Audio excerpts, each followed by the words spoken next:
What piqued my interest was that there was an incredible economic growth story there that basically happened on the back of the country, which is a relatively small country. There's only 18 million people in Kazakhstan, although it's a very large area. It's actually the world's largest landlocked country. There was an incredible economic growth story there because when the Soviet Union dissolved, they were pumping 500,000 barrels of oil a day, and they've more than tripled the production since then. They're a little less than 2 million barrels of oil a day today.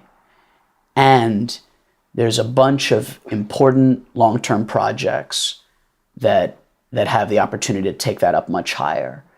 And if you look at major IOCs and NOCs, major international oil companies like Exxon and Shell, and major national oil companies like the Italian State Oil Company, they have massive CapEx projects in Kazakhstan.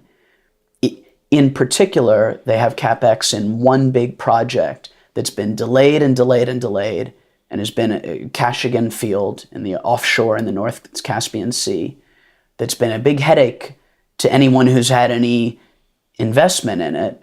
But the reality of it is that it's still coming, and it's still going to be, one more growth driver to an economy that's already doing really well.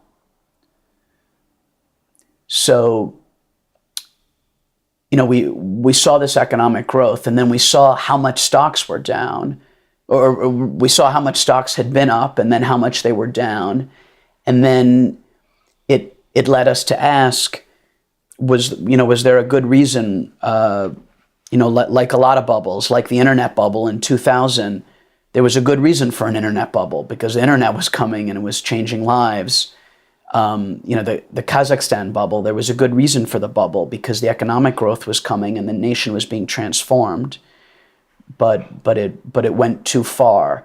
And I think it's very interesting when you can see an example of a deeply, deeply out of favor market that has somewhat become out of favor for, call them what you will, market flow reasons, technical reasons, reasons that they went so extreme in one direction that it took a very long time to work out.